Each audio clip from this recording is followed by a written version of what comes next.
Hi, my name is Molly, and I'm a volunteer at the Framingham Public Library. Today we're going to continue reading The Absent Author by Ron Roy. Chapter 3. Kidnapped? Ruth Rose shrieked. Her blue eyes were huge.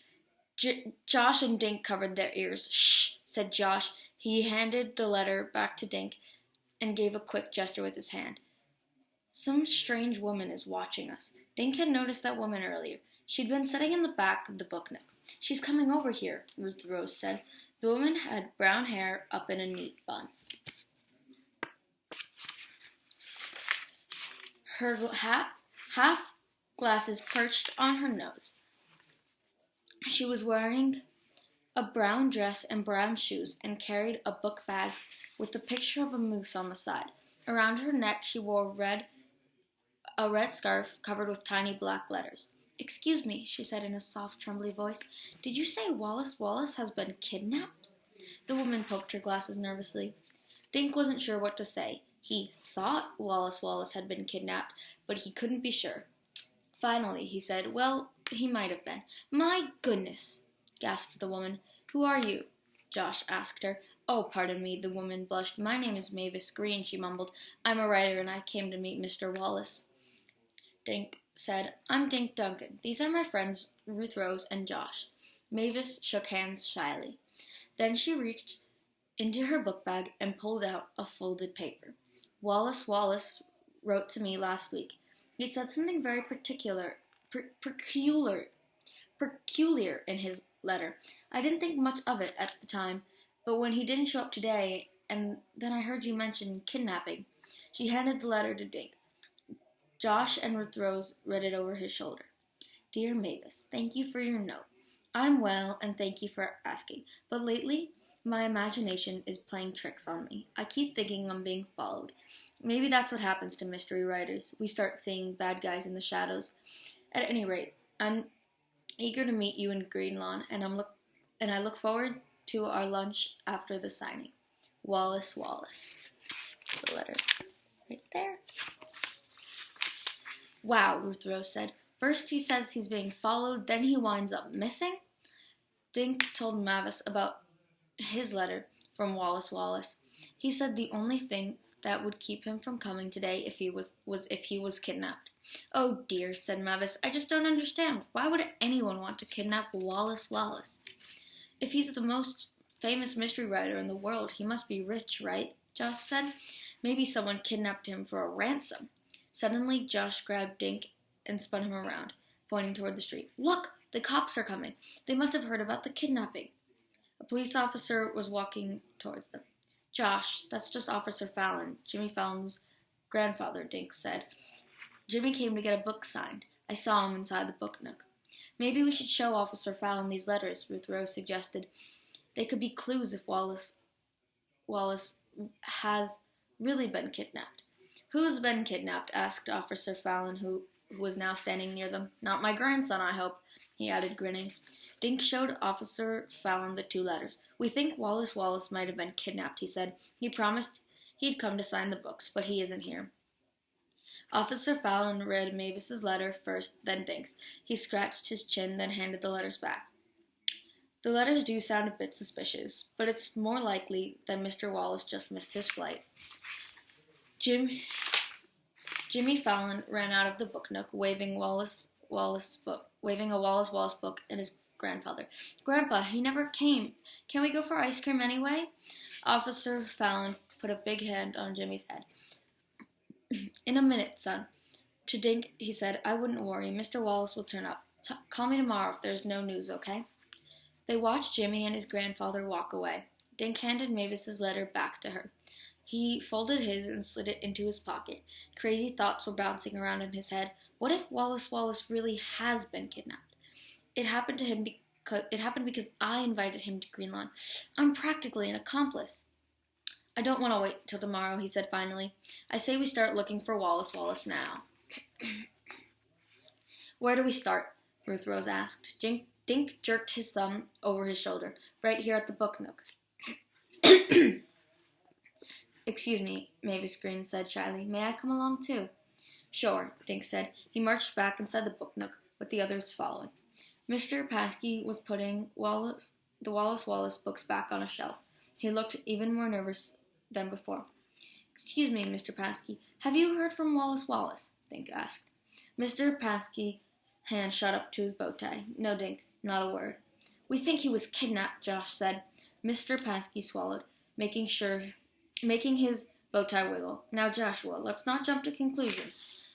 I'm sure there's a rational explanation for his absence." Dink told Mr. Paskey about the 2 letters. "I'm really worried, Mr. Paskey. Where could he be?" Mr. Paskey took a handkerchief out and wiped his face. "I have no idea." He removed a paper from his desk and handed it to Dink. "All I have is his itinerary." The others looked over Dink's shoulder as he read. "Itinerary for Wallace. Arrive at Bradley Airport at 7 p.m. Friday, July 15th. New England Airlines, Flight 3132.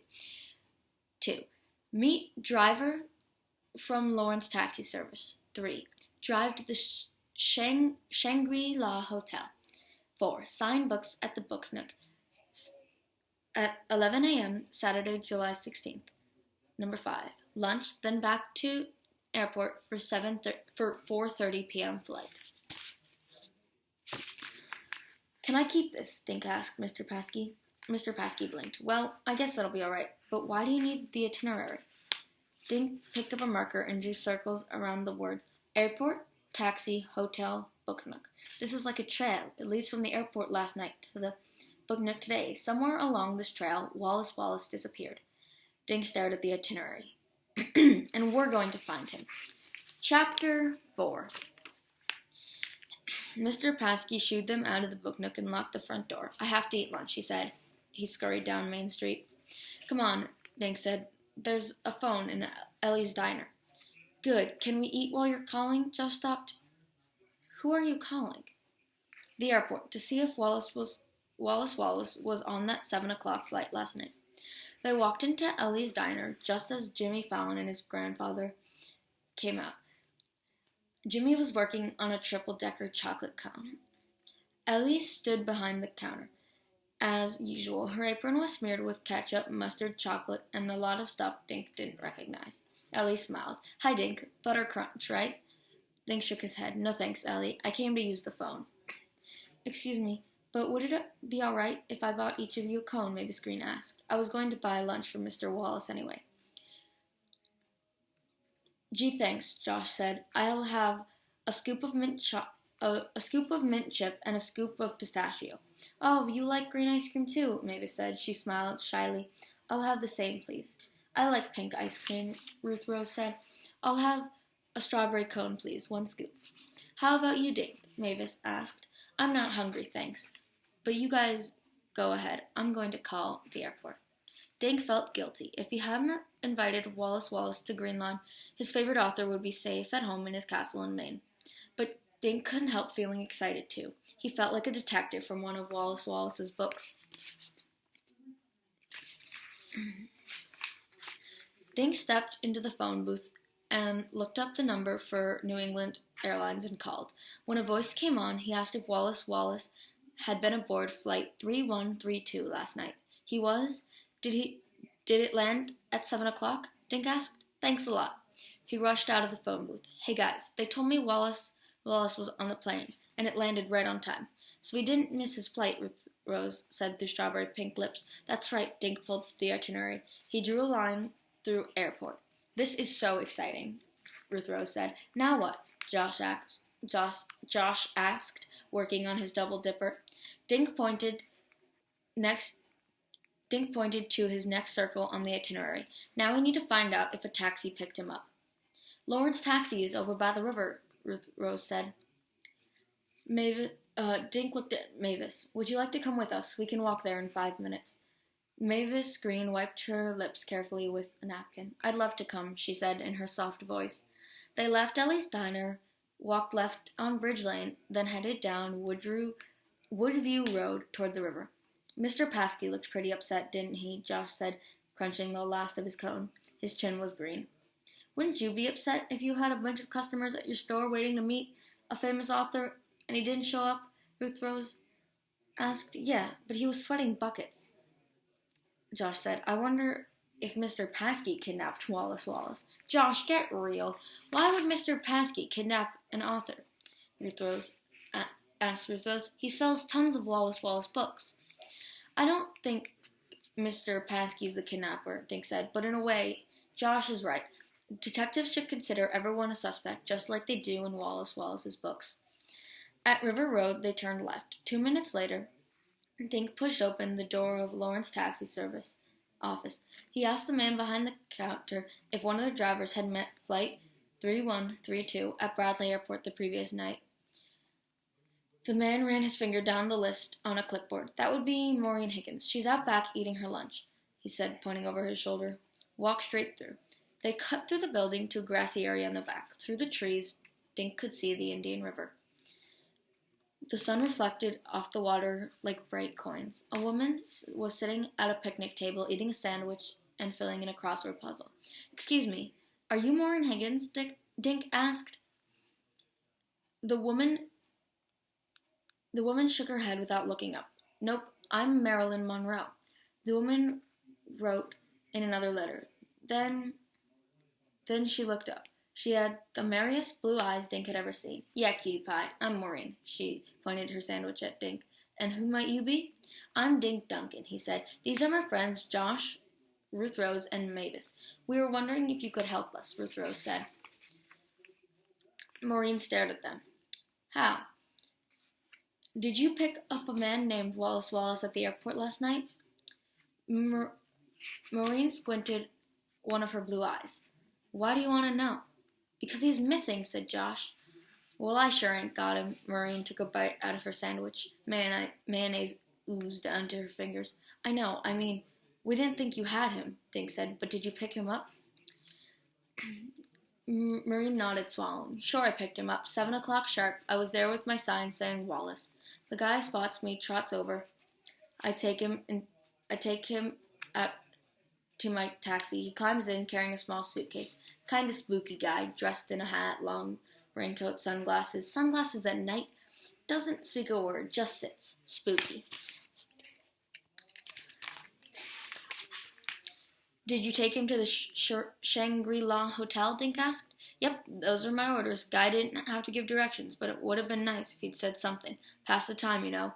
Lot of people, they chat just to act friendly. Not this one, quiet as a mouse in the back seat. Maureen wiped mayonnaise from her fingers and lips. Who is this Wallace fella, anyway? He's a famous writer, Ruth Rose said. Maureen's mouth fell open. You mean I had a celebrity in my cab and I never even knew it?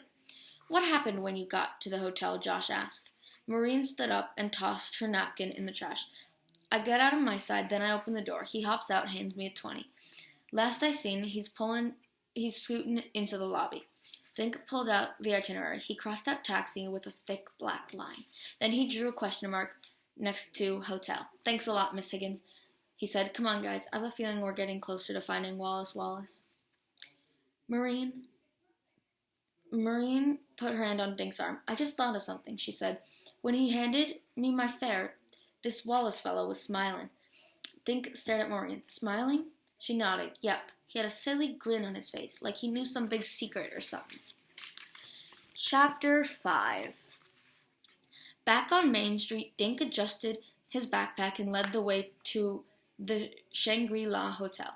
Maureen Higgins said she dropped him off at the hotel last night, he told others. So that's our next stop.